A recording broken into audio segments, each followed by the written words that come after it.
Kembali lagi di Cerita Cinta Channel. Jangan lupa like, comment, and subscribe ya. Terima kasih. Kenapa Mas Basma? Lelah ya? Pak Wahyu memecah kesunyian. Gak apa-apa Pak. Helaan nafasnya masih terdengar, pikir Basma. Basma melirik kursi penumpang di belakang. Keduanya terdiam, hanya tangan mereka yang saling terkait. Cari tempat makan, Pak. Bian bicara dari belakang. Mereka bahkan belum makan siang. Lagi-lagi menjadi kunjungan yang berbeda dari tahun sebelumnya. Biasanya mereka akan makan bersama sambil meneruskan cerita ini dan itu, sambil mengenang ayah dan ibu dengan tersenyum, menunjukkan bahwa mereka baik-baik saja. Iya Mas Basma mau makan apa? Terjadi perbincangan ringan di kursi depan membahas makanan apa yang disukai Basma. Dan akhirnya Pak Wahyu pun mencari tempat makan seperti yang Basma ceritakan. Entah karena rasa bersalah di masa lalu membuat Pak Wahyu bersikap begitu. Sementara Kay melihat ke arah Bian. Maaf ya Kak, aku yang mengajak Kak Bian, malah suasananya jadi seperti ini. Tadinya aku berharap mengajak Kak Bian jalan-jalan bisa mengusir penat. Bian tersenyum sambil mengusap kepala Kay lembut. Begitulah akhirnya. Kay yang berpikir perjalanan pulang kampung menyenangkan, ternyata yang terjadi sebaliknya. Bibi benar-benar menjadi sangat dingin dengan Kak Bian, membuatnya merasa bersalah, walaupun Kak Bian berulang kali mengatakan dia bisa memaklumi. Bian mengantar Kay sampai di teras rumahnya, langsung berpamitan. Senja sudah menjemput, bukan hanya tubuh mereka yang lelah, hati mereka pun demikian. Jangan lupa makan malam dan istirahat. Aku pulang ya, kirim pesan sebelum tidur nanti. Iya, Kak Bian juga istirahat. Terima kasih ya Kak untuk hari ini, sudah menemani kami menengok ayah, ibu, dan bibi Sarah. Punggung Bian menghilang di kejauhan. Sebelumnya dia berbalik dan melambaikan tangan. Kay menutup pintu setelah Bian benar-benar hilang dari pandangan. Benar, seperti yang ditakutkan Kak Anjas, pertunanganku adalah bom waktu. Penolakan keluarga Kay pasti karena mereka melihat masa depan seperti yang ditakutkan Kak Anjas.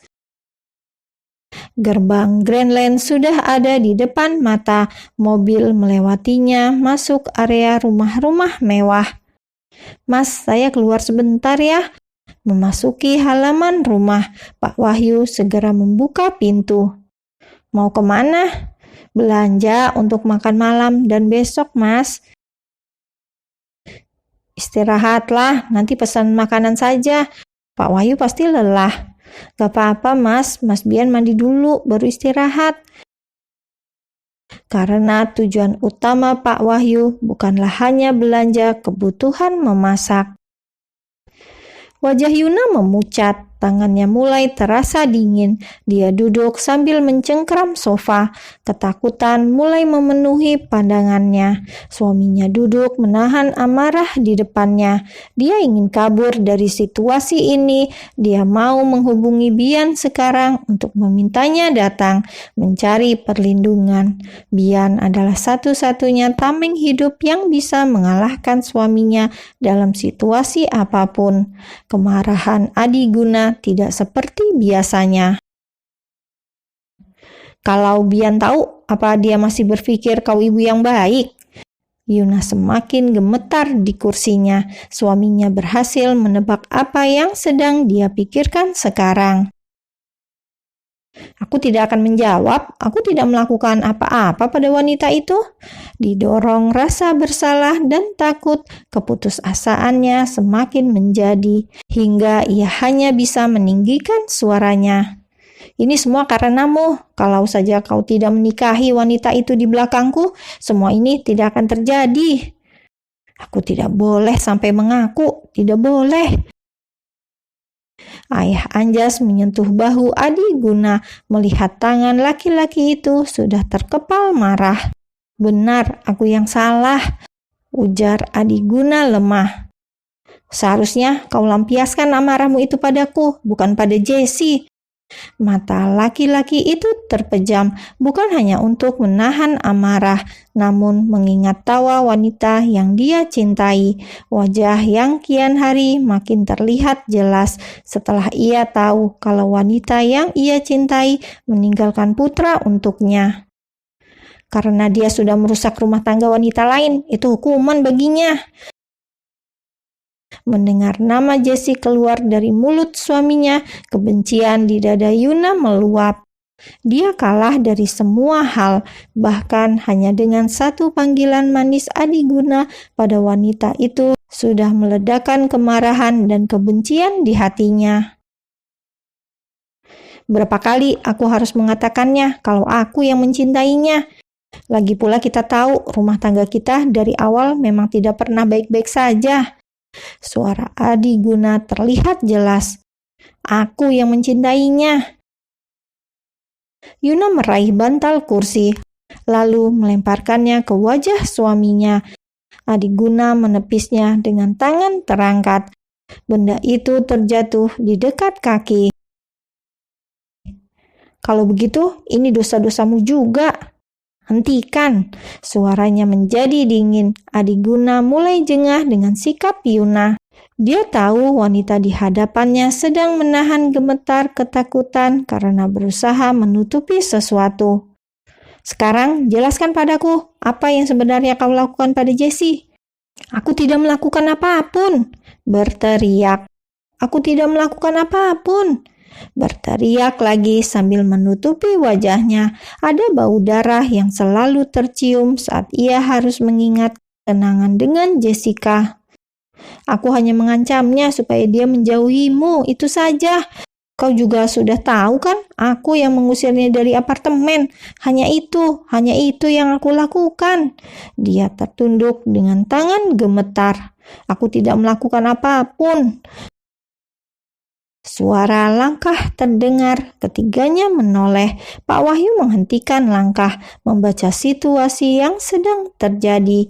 Dia sudah menduga informasi yang dia berikan saat perjalanan pulang tadi ke kota telah menyulut bara panas di rumah ini. Apa yang kau lakukan pada Jessie setelah dia menghilang? Apa kau tahu dia menghilang membawa putraku? Yuna terbelalak. Hah? Aku sudah menduganya. Kau tahu kan? Kau tahu Jessie mengandung anakku karena keserakahanmu. Bibir Adiguna bergetar. Saat ini kepedihan menjalar di seluruh tubuhnya. Apa yang kau lakukan pada Jessie? Kesedihan itu terasa di ujung tenggorokan. Apa kau pikir aku akan membuang Bian kalau Jessie melahirkan anakku? Sampai sebegitu serakahnya kau sebagai seorang ibu. Bian adalah putraku dan tetap akan seperti itu selamanya. Pak Wahyu berjalan tanpa suara mendekati ayah Anjas. Karena Pak Wahyu, aku bisa memohon pengampunan padanya. Adiguna tertunduk dalam penuh penyesalan. Aku tidak melakukan apapun, dia sendiri yang jatuh, aku tidak mendorongnya. Yuna mulai kehilangan kesadarannya. Dia berteriak keras, ketakutan memenuhi pelupuk matanya. Aku tidak mendorongnya, dia yang jatuh sendiri. Tangannya bergetar. Yuna bangun dari duduk, masih mencercau tentang dia tidak melakukan apa-apa. Sambil menaiki tangga, seorang pelayan wanita menangkap tubuhnya, membantunya berjalan. Bayangan darah yang keluar mengalir di kaki Jessica membasahi baju yang dia pakai. Yuna ambruk di pintu kamarnya. Sementara di lantai bawah, Pak Wahyu memulai kisahnya.